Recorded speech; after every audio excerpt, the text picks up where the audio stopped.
A arte da diplomacia russa revelada, quando a paz se anuncia com bombardeios. Enquanto o mundo observa, o Kremlin chora suas perdas e a elite de Putin começa a rarear. Agentes russos infiltram uma cidade-chave da Ucrânia. A crise se aprofunda. Uma gigante industrial russa planeja reduzir a jornada de trabalho. E até os sociólogos alinhados ao regime admitem, o descontentamento com o governo não para de crescer. Lukashenko teria se inspirado em Aliyev? As forças de segurança da Bielorrússia agora miram na Igreja Ortodoxa Russa. A caçada a um oligarca foragido não se limita às fronteiras da Rússia. E muito mais, as notícias mais urgentes e exclusivas, com detalhes que você não encontra em nenhum outro lugar. Aqui, você acompanha o que realmente importa hoje na Ucrânia, Rússia, Bielorrússia e no mundo, informações precisas, antecipadas e explicadas de forma clara, sem rodeios. Porque saber antes e entender melhor faz toda a diferença. Enquanto a Ucrânia se prepara para mais uma rodada de negociações com a Rússia em solo turco, Moscou demonstra, mais uma vez, seu compromisso com a paz. O exército invasor não perdeu tempo, cidades ucranianas voltaram a ser alvo de ataques brutais, como sempre, contra alvos civis. Em Sumi, o saldo é de 14 vítimas, 2 em estado grave. 5 prédios residenciais, um shopping center e 18 veículos foram destruídos ou danificados. Janelas estilhaçadas, varandas retorcidas pelo impacto. Odessa também não escapou. Um incêndio de grandes proporções consumiu um prédio administrativo e carros estacionados. Mesmo assim, o humor dos odessitas não se abala, meu carro queimou por mais tempo que todos. Eu tinha enchido o tanque. Queimou lindo, brilhante, assim como eu gosto de viver, brincou um morador. Na região de Donetsk, os bombardeios atingiram áreas populosas. Em Kramatorsk, uma bomba guiada destruiu um prédio residencial, ceifando a vida de civis, incluindo uma criança. Será que o Kremlin realmente quer paz? O que poderia fazer Putin sentar à mesa de negociações de verdade? Deixe sua opinião nos comentários. Dinheiro e poder não garantem eternidade e no Kremlin, a morte anda a cavalo. Irina Podnosova, presidente do Supremo Tribunal Russo e antiga colega de faculdade de Putin, morreu aos 72 anos. Ela havia sido nomeada para o cargo em abril do ano passado, por indicação direta do próprio Putin. Essa é a segunda perda de um presidente do Supremo em menos de um ano e meio. Antes dela, Vyacheslav Lebedel ocupava a posição. Podnosova estudou na mesma turma que Putin e Alexander Bastrikin, atual chefe do Comitê Investigativo Russo, na Faculdade de Direito de Leningrado. Curiosamente, no início da era Putin, ela não tinha uma opinião lá muito elogiosa sobre o antigo conhecido. Francamente, nós, ou melhor, o Volodka, não gostávamos muito dele como pessoa. Ele não dançava nas festas, ficava encostado na parede conversando com os rapazes. Alguns analistas a incluíam no círculo íntimo do ditador russo. Uma morte que levanta questões. Da linha de frente, notícias alarmantes: saboteurs russos conseguiram infiltrar-se em Pokrovsk.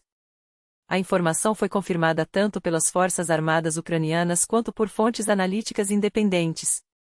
Os primeiros sinais de infiltração apareceram em 17 de julho. Até esta segunda-feira, ficou claro que os invasores estavam avançando pela cidade, tentando se estabelecer e aguardar reforços. A brecha foi explorada devido à falta de infantaria em uma das brigadas ucranianas. As tropas das brigadas 150ª, 55ª e 68ª das Forças Armadas da Ucrânia foram mobilizadas para eliminar a ameaça. Neste momento, a operação para neutralizar os grupos de sabotagem em Pokrovsk continua. Mas a Ucrânia não fica só na defensiva. Na região de Samara, na Rússia, o complexo petroquímico de Novokuibyshev, um dos maiores do país, essencial para a indústria de armas, foi atingido. A fábrica produz matérias-primas para explosivos, benzeno, fenol, acetona, álcool etílico sintético e outros componentes usados na fabricação de TNT, RDX e tetril, substâncias que equipam projéteis, bombas aéreas, munições de fragmentação e mísseis. Além disso, as forças armadas ucranianas acertaram um alvo estratégico no Oblast de Rostov, o aeroporto militar de Milerovo. Canais locais registraram mais de uma dezena de explosões. Já na região de Belgorod, outro sistema antiaéreo russo S-300 e um radar móvel Nebuem foram destruídos. Mais um sinal de que a economia russa afunda. A AvtoVAZ, maior montadora do país, considera adotar a semana de 4 dias de trabalho. O motivo? Queda brusca na demanda, impulsionada pela escassez de crédito e pela concorrência predatória de marcas estrangeiras, leia-se, chinesas. Com juros altos e regras mais rígidas para financiamentos, o mercado encolheu. Para piorar, em 2024, uma enxurrada de carros importados invadiu a Rússia, muitos com preços artificialmente baixos para esmagar a concorrência local. Segundo a AvtoVAZ, há um estoque de cerca de 400 mil veículos importados não vendidos.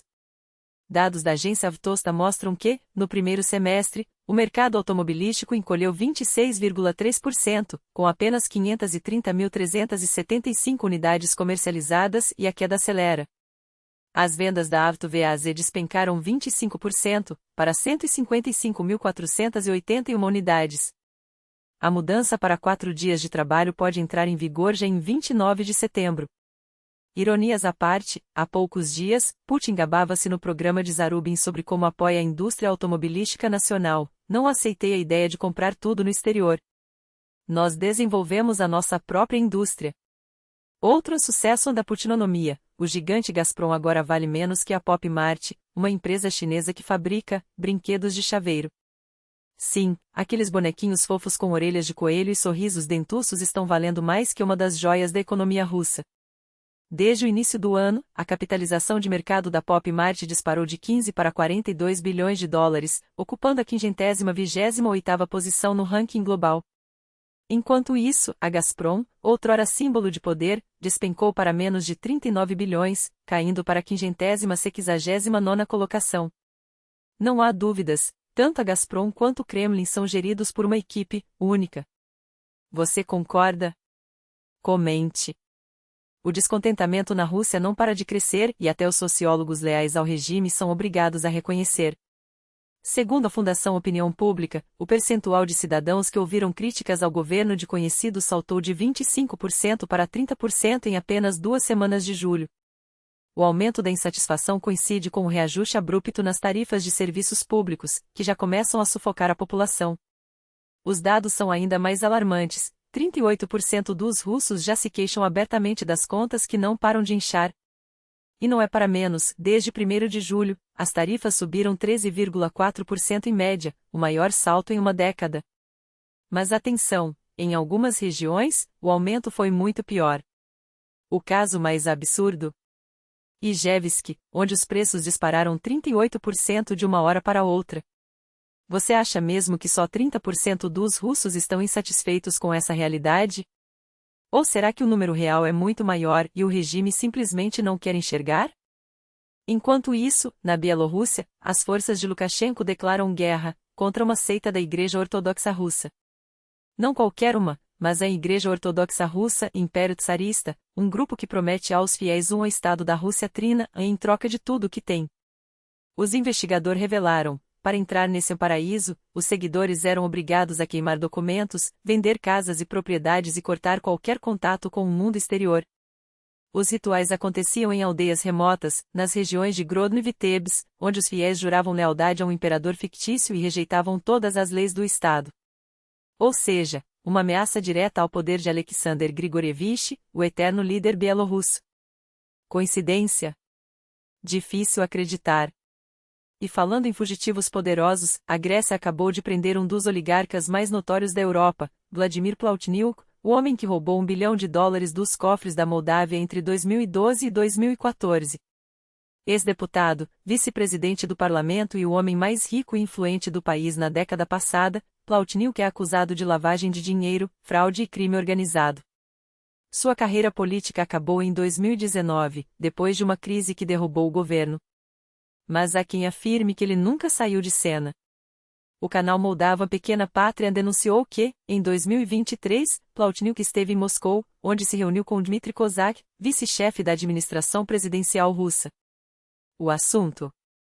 Seu possível retorno ao poder. Será que o Kremlin está manobrando mais uma vez para instalar um fantoche na Moldávia? Os fatos não mentem. Enquanto isso, do outro lado do mundo, Chicago acorda com Pilates. Milhares se reúnem ao amanhecer para uma aula coletiva que virou fenômeno local. Um lembrete de que, mesmo em tempos turbulentos, a vida segue e a resistência pode vir das formas mais inesperadas. Obrigado por acompanhar até aqui. Seu engajamento faz a diferença. Comente, curta, compartilhe. Quanto mais formos, mais forte será nossa voz. Por enquanto, é isso. Até a próxima e que as notícias sejam a seu favor.